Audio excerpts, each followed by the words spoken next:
Shalom saudara-saudara yang dikasihi Tuhan Yesus Kristus. Salam sejahtera buat saudara-saudara semua dimanapun saudara berada. Damai sejahtera dan sukacita Roh Kudus melimpah senantiasa dalam hati dan kehidupan saudara semua. Pada kesempatan kali ini saya akan memberikan sebuah renungan singkat tentang 3 hadiah untuk Tuhan. Pada peristiwa kelahiran Tuhan Yesus terdapat kisah di mana orang-orang Majus memberikan 3 persembahan untuk Tuhan Yesus.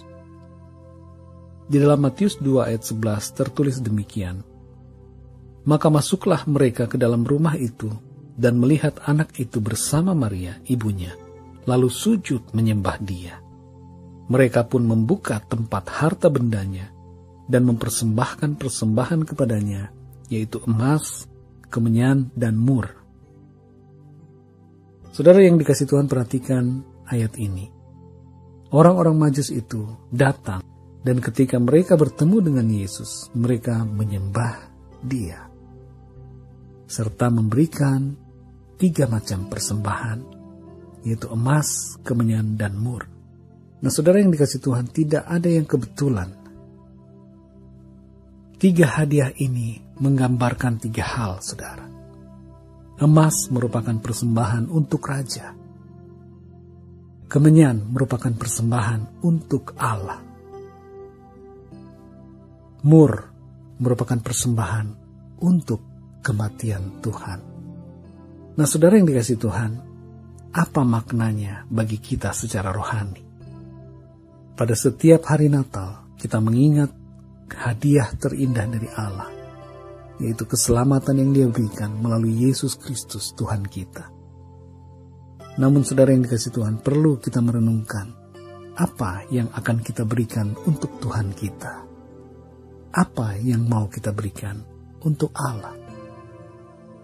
Ada 3 hadiah yang dapat kita berikan untuk Tuhan, berhubungan dengan hadiah yang diberikan oleh orang-orang Majus.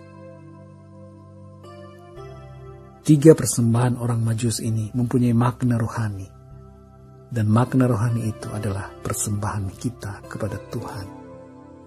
Yang pertama, saudara, persembahan kita untuk Tuhan adalah penundukan diri kita kepada Tuhan sebagai Raja. Emas berbicara soal harta dunia. Hati kita tidak boleh terikat dengan harta kita. Tuhan Yesus berkata bahwa kita tidak dapat mengabdi kepada 2 tuan. Di dalam Matius 6 ayat 24 tertulis demikian, "Tak seorang pun dapat mengabdi kepada 2 tuan, karena jika demikian ia akan membenci yang seorang dan mengasihi yang lain, atau ia akan setia kepada yang seorang dan tidak mengindahkan yang lain. Kamu tidak dapat mengabdi kepada Allah dan kepada Mamon." Jadi saudara yang dikasihi Tuhan, dalam hidup kita harus memilih apakah mau mengabdi kepada Mamon, yaitu harta benda duniawi, ataukah kepada Allah. Jadi persembahan kita kepada Allah adalah segenap hati, jiwa, dan pikiran kita sepenuhnya kita berikan kepada Allah.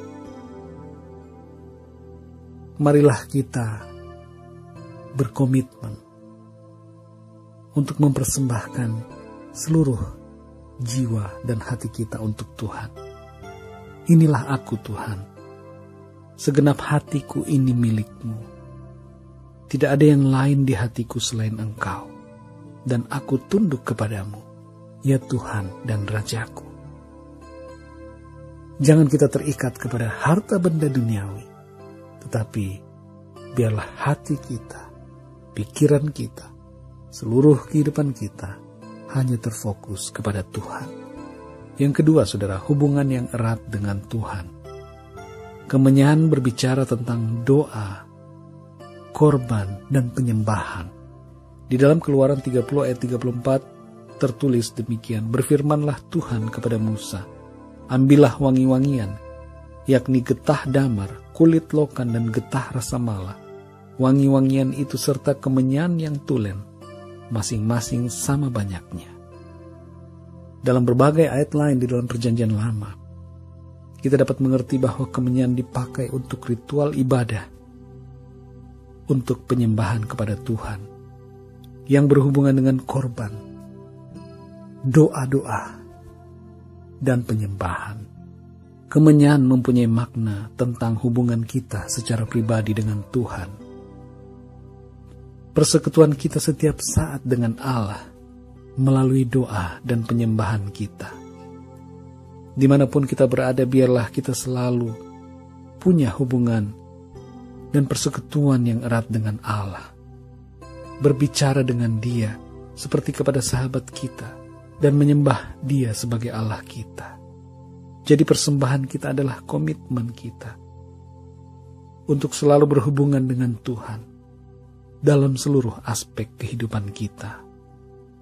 Ucapan kita adalah doa dan tingkah laku kita sehari-hari menjadi persembahan dan penyembahan kepadanya.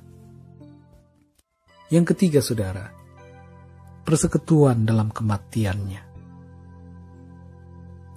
Minyak mur dipakai untuk mengurapi orang mati.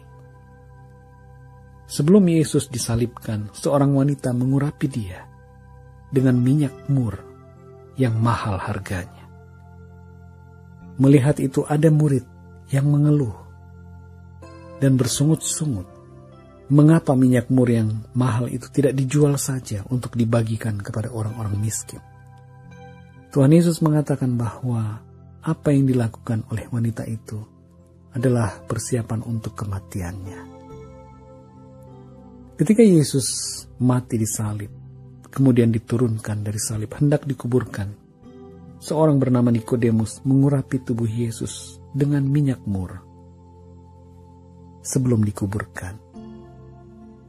Jadi saudara yang dikasihi Tuhan, minyak mur di sini berbicara tentang penghargaan kita akan pengorbanan Tuhan Yesus yang telah mati untuk menebus dosa kita. Hal ini berbicara juga tentang kesatuan kita dengan kematiannya, yang sekaligus terhubung dengan kebangkitannya. Di dalam Roma 6 ayat 5 tertulis, sebab jika kita telah menjadi satu dengan apa yang sama dengan kematiannya, kita juga akan menjadi satu dengan apa yang sama dengan kebangkitannya.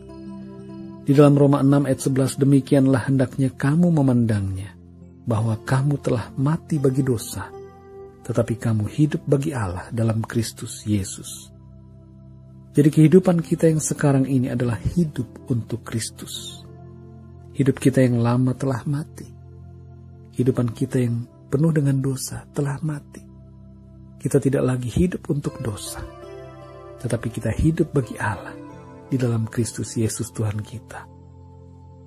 Kita menjalani hidup yang baru di dalam Dia.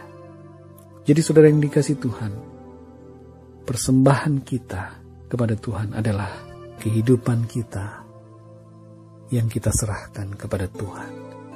Kita meninggalkan dosa dan hidup sepenuhnya untuk Tuhan Yesus Kristus.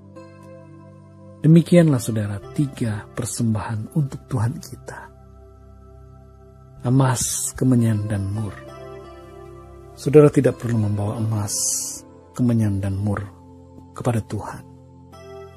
Tapi emas, kemenyan, dan mur secara rohani adalah yang pertama, penundukan diri kita kepada Tuhan sebagai Raja kita. Dan yang kedua, hubungan kita yang erat dengan Tuhan. Dan yang ketiga adalah persekutuan dalam kematiannya, yaitu kehidupan kita yang diserahkan sepenuhnya untuk mempermuliakan nama Tuhan. Demikianlah saudara yang dikasihi Tuhan, 3 persembahan untuk Tuhan. Biarlah di hari Natal ini kita memberikan kehidupan kita sepenuhnya untuk Tuhan. Dia adalah Raja kita, Dia adalah Allah kita, dan Dia adalah Juru Selamat yang telah menebus dosa-dosa kita. Dia telah mati bagi kita dan bangkit, memberikan kepada kita harapan dan jaminan akan kehidupan yang kekal bersama dengan Dia di dalam surga. Puji Tuhan saudara yang dikasihi Tuhan, Biarlah Natal ini membawa damai senantiasa dalam hati saudara, bersama dengan keluarga, dan sahabat-sahabat saudara dimanapun saudara berada. Saya di sini mengucapkan selamat Hari Natal dan selamat menyongsong tahun yang baru. Tuhan Yesus memberkati saudara semua dengan berkat yang melimpah-limpah, baik berkat jasmani, terlebih lagi berkat-berkat yang rohani. Damai sejahtera dan sukacitanya melimpah selalu dalam hati dan kehidupan saudara semua. Puji Tuhan. Sampai jumpa dalam renungan yang berikutnya. Haleluya.